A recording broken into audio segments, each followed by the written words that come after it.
Mabrihan ang atong mga Biblia dinhi sa Psalms 37. Magbasa ta og tulo ka verse. Psalms 37. Unya magbasa ta sugod sa bersikulo 3 hangtod sa bersikulo 5.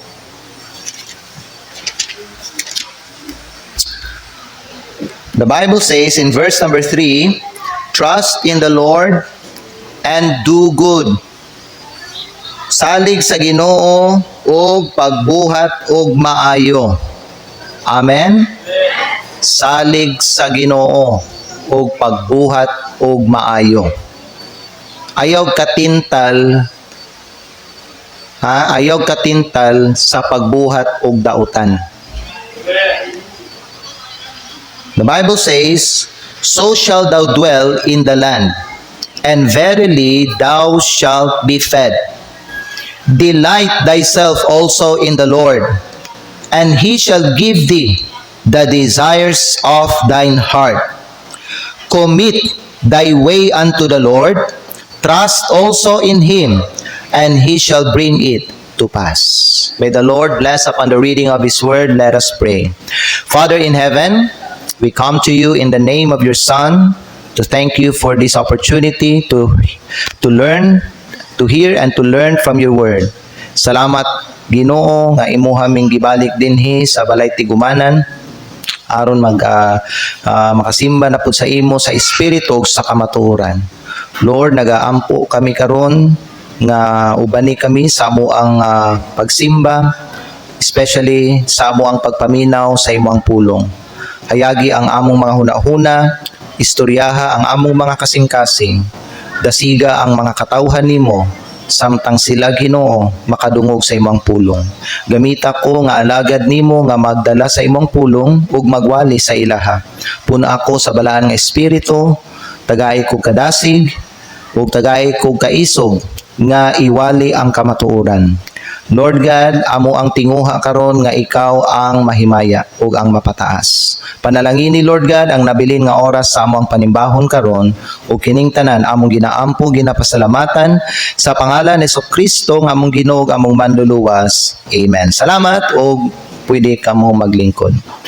Our message this afternoon is be committed to God this year. Be committed to God this year. As we begin a new year, we are faced with a fresh opportunity to recommit ourselves to God. Being committed to God, mga igsoon, means kining ato ang isurrender, no? Ang ato ang kinabuhi diha sa iyaha. Musalig ta sa iyahang mga plano para sa atong kinabuhi. We know God has a plan for each one of us here. We know that His plan for each one of us here is good. Jeremiah 29 verse 11, the Bible says, "For I know the thoughts that I think toward you, thoughts of peace and not of evil, to give you an expected end." So ang Dios na siya'y maayo nga plano sa matag-usa nato dinhi. So what we should do this year, even though unknown ang ato ang kaugmaon, musalig ta sa iyahang mga plano para nato. Okay? Unya, musunod ta kung unsa ang iyahang guidance para sa atong kinabuhi. It is important nga atoa jung itugyan ang atong kaugalingon diha sa Dios. Because being committed means imuhang i-confine ba ang imuhang kaugalingon diha sa kamot sa Dios. So kung unsa ang iyang pagdala o asa kaniya dalhon, dito ka musunod. Unsa ang iyahang itudlo sa imuha, maura ang imuhang sundon. Amen. Mao ni buti pasabot being committed to God. Now, why be committed to God? Una sa tanan, because of God's faithfulness. Igala kay balo na gyud ta. Faithful ang Dios sa iyahang mga saad. Wala siya gipakyas nga saad niya. Tanan nga iyang gisaad, dinha sa iyang pulong para sa tuwa iyahan ng gituman tanan. God is faithful to us, even, tanawa, again, when we're not faithful to Him.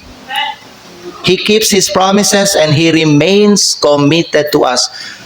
ibutang gyud na kanunay sa imong una-una, ang Dios committed siya sa imuhang kinabuhi. Ang ako pangutana, ikaw committed ba ka diha sa Dios? Imagine, committed ang Diyos nga mo perform sa iyang mga saad diha sa imong kinabuhi, bisag ikaw ug ako dili ta fully committed sa Dios. Be committed to Him because He is faithful. Amen? Ikaduha, because of God's goodness. Ngano man nga maging committed ka diha sa Dios because He is a faithful God.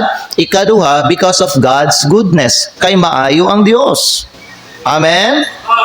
Ang iyang mga plano para sa atoa, maayo.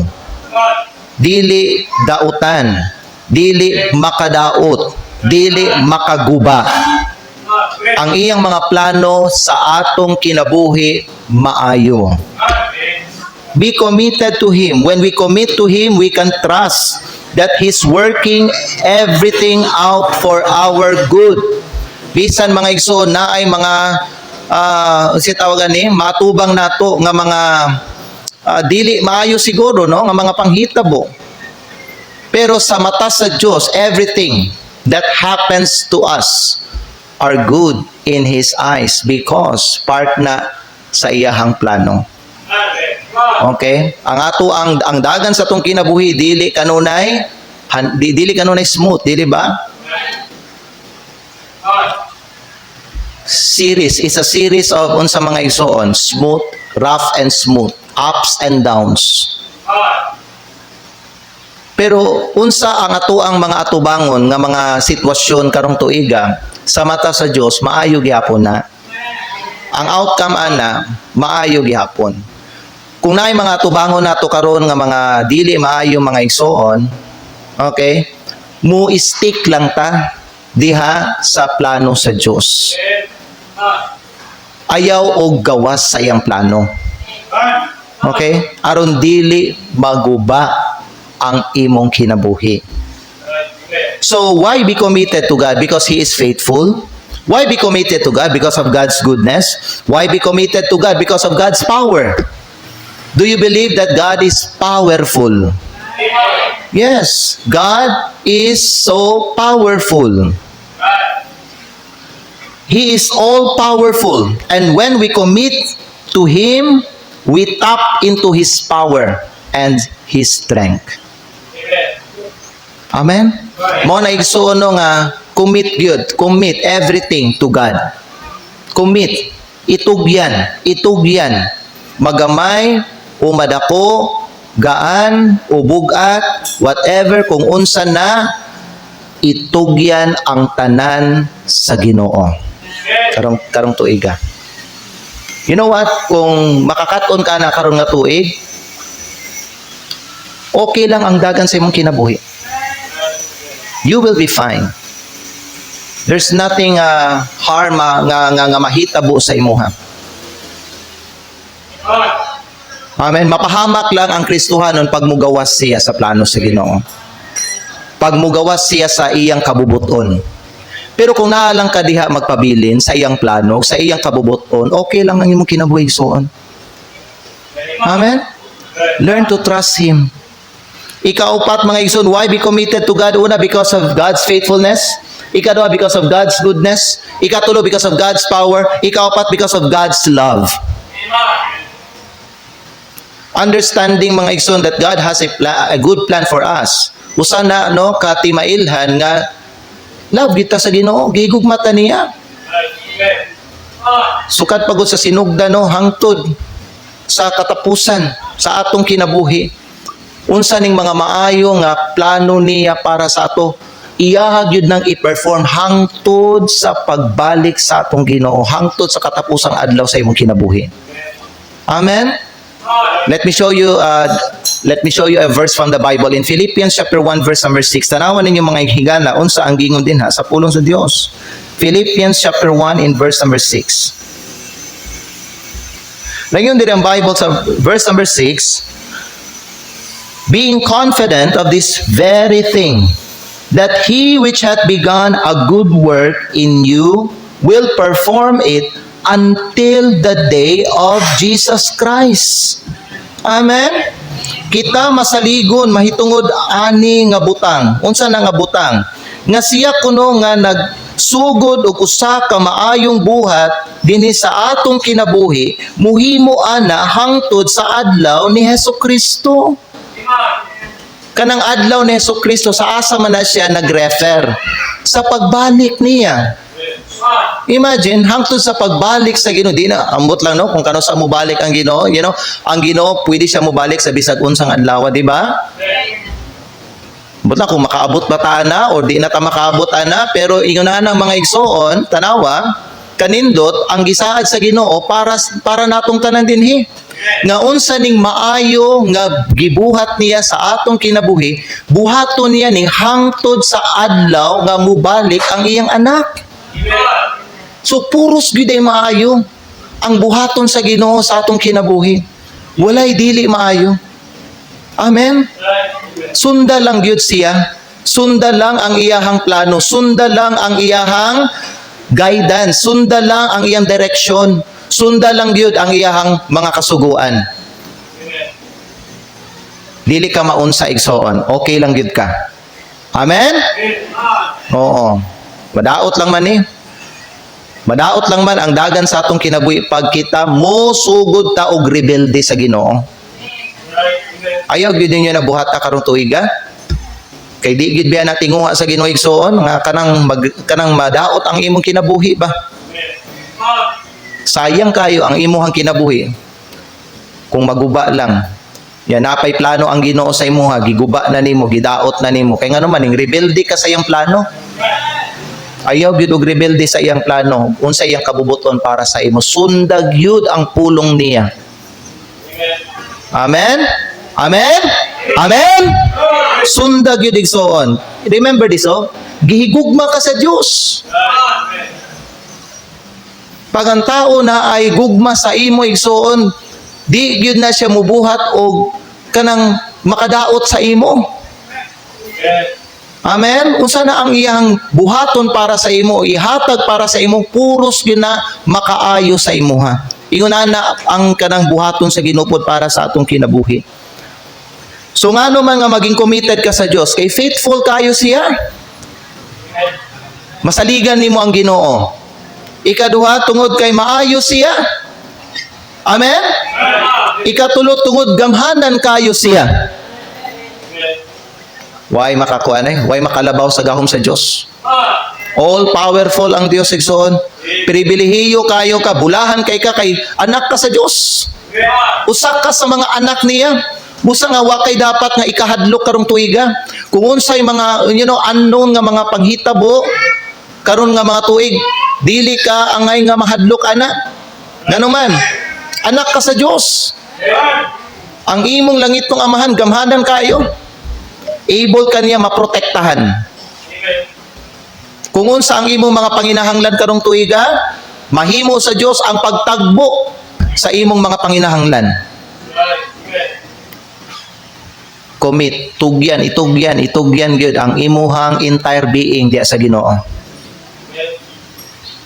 Learn that this year. Amen? Ug tungod kay gihigugma ka sa Dios.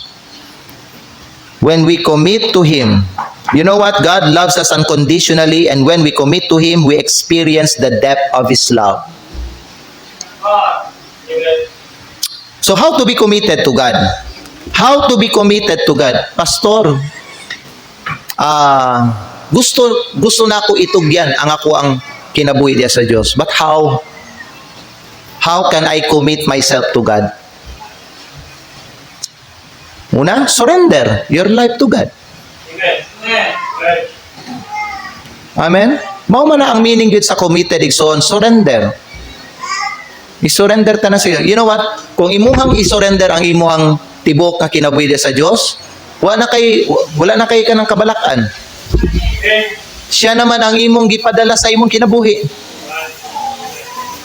Kaya ba mo nga nung ang tao mabalaka? Wala pa niya totally gi-surrender ang iyahang entire life sa Diyos. It means, naapay kulang. Naapay bahin sa iyang kinabuhi nga wa niya gi hatag sa Diyos. but if you learn to commit your whole being to God, your soul, your spirit, everything that is na diha sa imuha, itugyan nimo sa Dios, wala na kay dapat wala na kay kahadlukan igsoon, bisan ka matayon natubangon nimo di ka mahadlok, imuha man gisurrender imong kinabuhi. You know why people are afraid of death? Wala pa nila totally gisurrender ang ilang kinabuhi sa Dios. Mao na paghisgutan ng kamatayon, mamugnaw sila, mahadlok sila, mangurog sila, manimbawot ilang mga balahibo.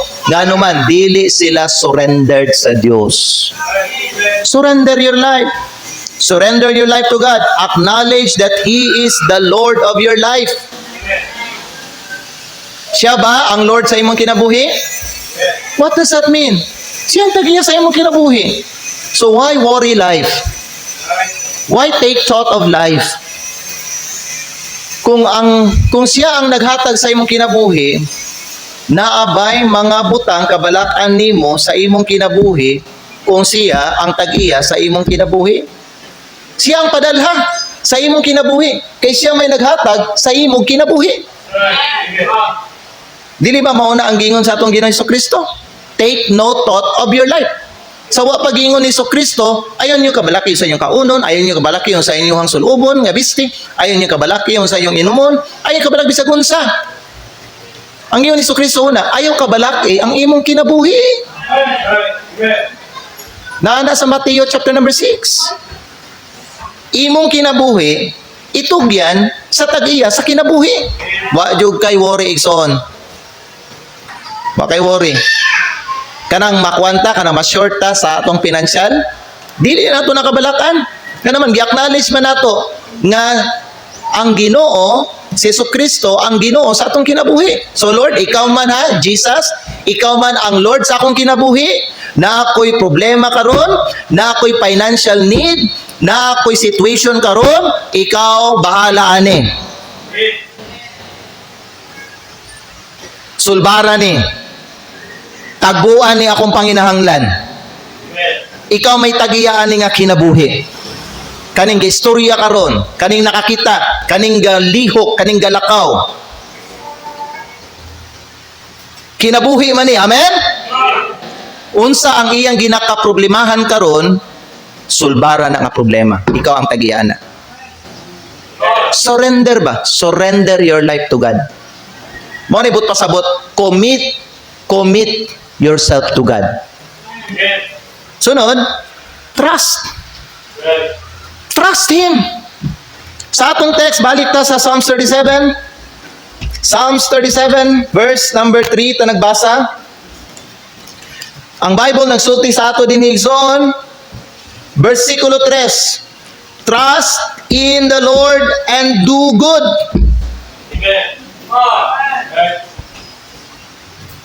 Sama sa akong giingon sa inyo ganina, ayaw mo katintal nga magbuhat og dautan. Just because nakita ninyo nga ang uban nga mga tao murag ning uswag man,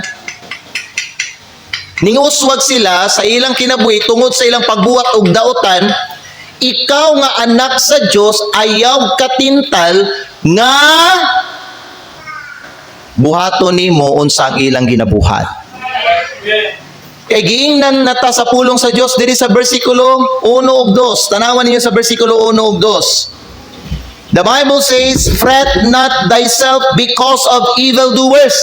Ayaw pasuka ang imong kaugalingon tungod sa daotang mga mamumuhat. Ni ikaw magmasinahon batok sa mga tigbuhat sa kadautan. Ayaw kasina, ayaw kasuko sa imong kaugalingon. Ngano man, kay giingon dinhi sa Ginoo sa bersikulo 2, "For they shall soon be cut down like the grass and wither." Malaos sila, mga laya sila as the green herb. Kay sila sa madali pagaputlon sama sa sagbot ug malawos ingon sa lunhaw nga herba. Sooner God will cut them down. ayaw og kaibog sa ila. Ayaw pagtinguha diya sa imong kasing-kasing, buhaton na lang nako unsa ang ilang ginabuhat. The Bible says, trust in the Lord and do good. Salig sa Ginoo og pagbuhat og maayo. Ipadayon ang pagbuhat og maayo. Ipadayon ang pagkinabuhi nga Dios nun. Ipadayon na, ayaw undanga. Do good. Kay saad niya sa imong igsoon, aron ikaw mupuyo sa yuta og sa pagkatinuod ikaw mapakaon. Trust in His plans. Even when you don't understand them. Di ninyo masabtan ang tanang plano sa Dios diya sa imong kinabuhi. Pero salig lang sa iya, sunda ang Ginoo og pagbuhat og maayo. Ipadayon na. Ako nagtuo ko igsoon ay mga uban nga Kristiyanon karon nga murag nagplano na sila nga muawat sa uban nga sa mga uban nga mga tao o mga sa uban nga mga tao nga gabuhat og dili maayo. Dahil siguro uban nila gasulti na nga uslan man. Ano mangyana nga mga term ba no? Wa man siguro ingot pan siguro, puslan man. Buhat ko ani. Sundo na ako sila. Gingon sa Ginoo, soon God will cut them off. Like a grass. Pagaputlon sila. Ayaw ninyo sunda ang mga nagabuhat og dili maayo. Amen? How to be committed to God? Surrender. Surrender your life. Ikaduha, trust in His plans. Ikatulo, follow God's guidance. In all thy ways acknowledge Him, and He shall direct your paths. Sunda ang iyahang guidance. Pangitaa, pangayua ang iyahang kaalam. Always ask God for wisdom. He will give you wisdom. Proverbs chapter 2, palihog ko sa verse number, I believe, 5 na. Proverbs chapter 2 in verse number 5, kung di ko magkamali, I believe that's the verse. The Bible say, verse number 6, dili 5. Proverbs chapter 2 verse 6. The Bible says, for the Lord giveth wisdom. Pangayog wisdom sa Ginoo karon nga tuig.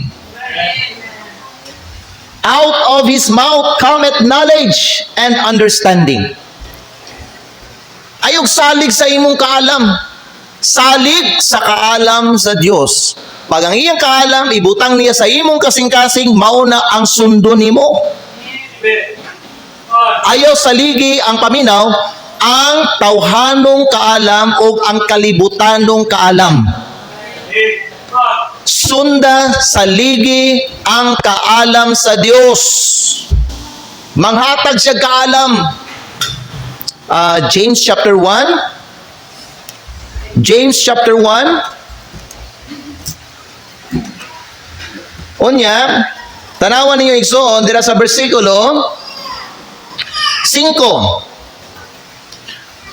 Ang pulong sa Dios nagingon dinhi, if any of you lack wisdom, let him ask of God, that giveth to all men liberally, and upbraideth not, and it shall be given him. Kung si bisan kinsa kaninyo nagkulang sa kaalam, papangayuwa siya sa Dios. Nga nagahatag ngadto sa tanang tawo nga managayaon og wala nagatamay o kini igahatag kaniya. Amen. Maminus-minusan gyud ang imuhang mga pagmahay igsoon kung ikaw magkinabuhi ka uban sa kaalam sa Dios. Siguro di gyud sure ka wag gyud sure kay kamahayan mga igsoon pag imong sundon ang kaalam sa Dios. Why? Because ang kaalam sa Dios perfect. Ang iyang kaalam. Follow His guidance and obey His commands. Dinhi masabit ang uban kaning sa obedience. Igsoon paminaw, if you want God to bless you, live a life that honor Him. Live a life that pleases Him. Pastor, what pleases the Lord? Gawa sa imo ang faith, ang imong obedience. Trust and obey, for there's no other way to be happy in Jesus but to trust and obey. Faith is one, obedience is another thing. Pero kaning duha ka butang mauni ang makapahimuot sa Dios. Obey His commands. Kanang mga ginagmay nga mga mando sa Dios, no, nga gihatag niya sa inyo, sundan ninyo na, buhatan ninyo na igsoon.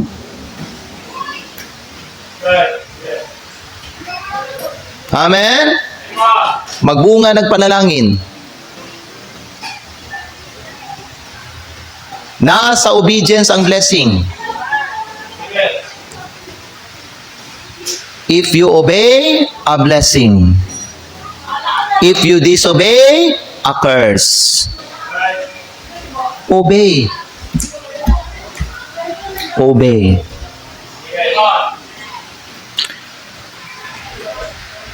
Ayaw mo sige ka ng, ayaw mo pagtanaw tao. Pasok, amalagi ito nag-obey. Pasag dihito. Ikaw, pag-obey. It's a choice to make, igsoon. Amen. Ang blessing, gadepende na. Unsay choice nimo. If you choose to obey, blessing. If you choose to disobey, curse. Na mga uban, nagtuo sila ba no nga, murag ang ilang pamilya, ang ilang makaliwatan, gitonglo. Igsoon paminaw. Gusto nimo maputol ang curse sa imong mga kaliwatan? Start obeying the Lord. Maputol ang curse. Pero pag mag-disobey gihapon ka, ang tunglo di maputol. Aron maputol ang curse, obey. Live a life that honors Him. Because the benefits of being committed to God is this, igsoon. There's blessing. Isulat there's blessing. Kaning blessing, di ba? Daghan kaning nga klase, no? Blessing, di ba, no? One of the blessings, igsoon, of being committed to God is peaceful ang imuhang life and joyful ka. Usa na sa mga blessing. You know, many people are seeking joy and peace. They could not find it. Di agin ako nasulti igsoon nga base lang pod sa mga nakita nako ug nadunggan ako nga mga testimony sa mga dato nga tao nga di gyud nila makita ang kalipay sa ilang kinabuhi.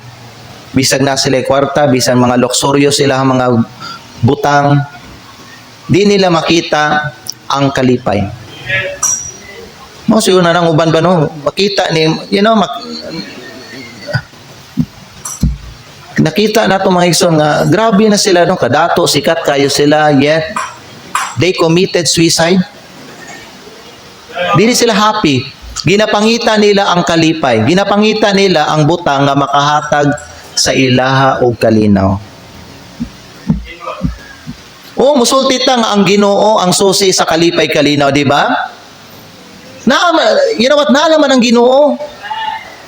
Pero dapat igsoon naman gud kay buhaton para sa Dios. Aron mahatag niya ang kalipay ug kalinaw nga imong ginapangita. Amen. Ang blessing if you learn to commit your life to God, na ay blessing sa unsa kalipay ug kalinaw. Gusto ba mo ginana sa inyong kinabuhi karong tuiga?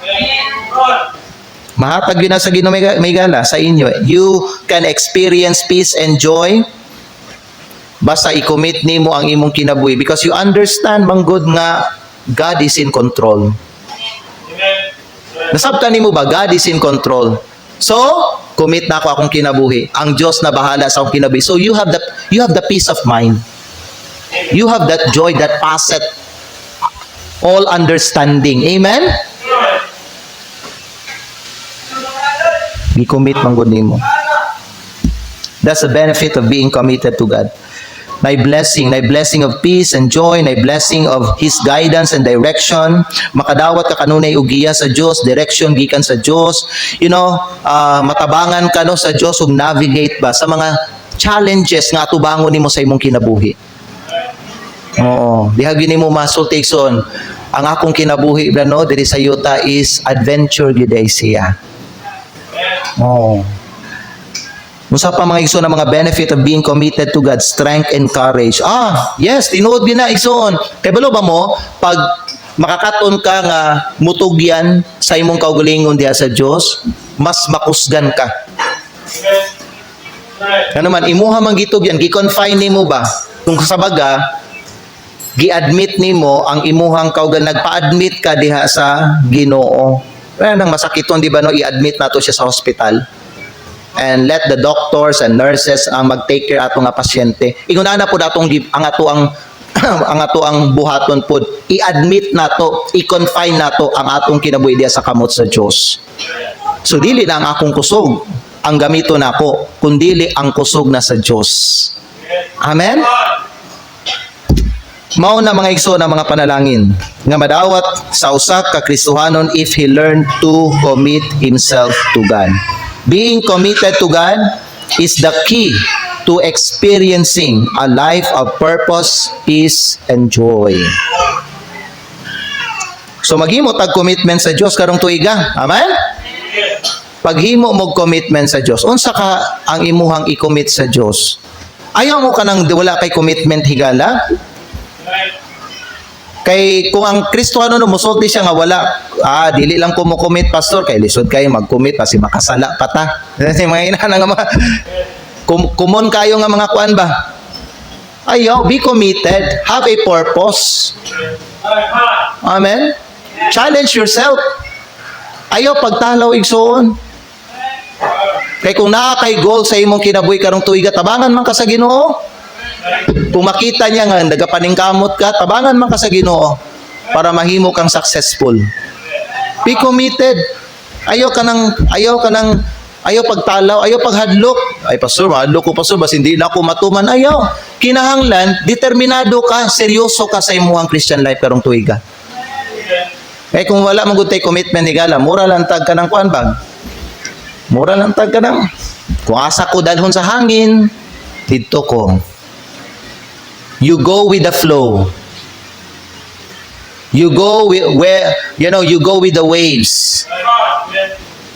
Dili yun na dapat naadjud kay kaning sharp and kanang fix yun nga kanang kuan ba goal sa imong kinabuhi. Kani nga butang, I will commit my life to this one thing for God. Ako ang palipayon ang Ginoo pinaagi aning usa ka butang. Kani nga butang. Unsa ka na igsoon? Pwede no nga kana basin soul winning na. Pwede ka na basin kanang faithfulness sa pagsimba. Pwede ka na mga igsoon nga mag-honest ka sa imong tithe nimo. Pwede ka na siya basin mga lagad ka sa Ginoo. Pwede ka na siya basin Bible reading na siya and meditation. Pwede ka na siya basin prayer. Pwede ka na siya basin ka ng mag-invite ka og mga kalag, mga tao niya, dalhon nimo diri sa simbahan. Dapat na kay something nga i-commit sa Dios, goal nimo. Ingana ba no nga? Kung asa, diha nimo palipayon ang Ginoo sa imong kinabuhi. I guarantee you, may gala, if you delight yourself in the Lord, He will give you the desires of your heart.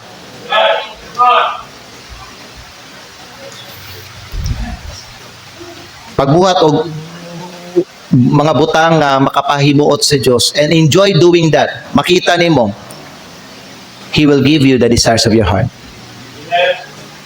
Kung unsa na imong mga desire diha sa imong kasing-kasing, God will give that. God will grant that because you delight yourself to Him. Amen? Be committed to God. So as we commit to God, may we experience the blessings and benefits that come from following Him. Sundan niyo ang Ginoo karong tuig mga igsoon. Duka to mga ulip, yun nato to mga mata, magampo kita. So let's make a commitment to God this year. Let's surrender our life to Him. Let's trust in His plans. Again, sama sa mensahe kaganinang buntag, wa ta gibuhat sa Dios para magkinabuhi lang ta para sa atong kaugalingon. We are created by God for Him. Gibuhat ta para sa iya. So, para nga mag-glorify nato ang Dios, ato ang itugyan kining atong kinabuhi sa iya karong tuiga. Father God, salamat sa mensahe, salamat sa mga pagtulunan, salamat Ginoo sa mga encouragement, salamat kayo Lord, nga imo haming gitudluan, nga mo commit mi sa among kaugalingon diha sa imo. Amahan tabangin ni ang imong mga katawhan, nga dili sila mahadlok mobuhat og commitment sa imo. Tungod usa kini kailhanan base sa among nakatunan karong hapon nga tinud-anay gyud ni ang amuang pag-alagad sa imo. Ilhanan ni nga seryoso mi, sincero mi sa imuha Lord, sincero mi nga mosunod sa imo, sincero mi nga nahigugma sa imo. Dili lang ni nga taman sa amuang baba kundi Lord kinasing-kasing gyud tinud-anay gyud Ginoo ang amuang paghigugma sa imuha. Panalangin ni Lord ang imong makatawhan. Lord, ang yawa discourage siya sa amo Lord. Ginahadlok niya ang imong makatawhan nga di maghimo og commitment. Kay sama Lord sa ginasulti sa kadaghanan nga mga tao, mahadlok sila basin mapakyas sila, basin di nila matuman. Lord God, help them to realize nga kaya nimo sila tabangan because you are all-powerful God. Lord, I pray, help your people here to be committed to you because that's the only way to experience blessings such as joy and peace, such as your guidance and direction, and having a good purpose in life. Father, I pray, tabangi Lord ang imong makatawhan diri, tabangi sila Lord, nga di nila paminawon ang mga bakak ni Satanas. Help them to trust you, O God. I pray this in Jesus' name. Pwede ta manindog mga higala. Karong hapon, God is teaching us to be committed to Him. Sama sa iyang giingon mga higala no, sa iyang pulong sa Psalms chapter number 37, sama sa atong gibasa sa versikulo 5, commit thy way unto the Lord. Itugyan ang imong dalan ngadha sa Ginoo, salig pud sa iyaha, and He shall bring it to pass. Higala, be committed. Kana ang ako ang isulti sa inyo. Be committed to God. If there's one person kung asa nga tugyanan nimo sa imong kinabuhi, it should be God only. Siya lang gyud dapat. Wala na ilain. Ang Diyos, ang Diyos, kay siya ang tag-iya sa imong kinabuhi. So siya ang makaatiman nimo karong tuiga. Kung magkinabuhi ka sa imong kaugalingon, kung half-hearted ka, higsoon, naagay mga daghag kabalaka at ubangon nimo, daghag kahadlok ang matubang nimo karong tuiga. Dili man ka fully committed sa Ginoo. Surrender your life to God. Ihatag ba? Lord, ikaw gahatag sa akong kinabuhi, ihatag na ako balik ang kini nga kinabuhi sa imo. Musalig ko sa imo Ginoo. I will trust you with all my heart. I will not lean on my own understanding. In all my ways, I will acknowledge you. Lord, please direct my paths. Pray that prayer, Igsoon. If you want to come to the altar and pray, step out, come here,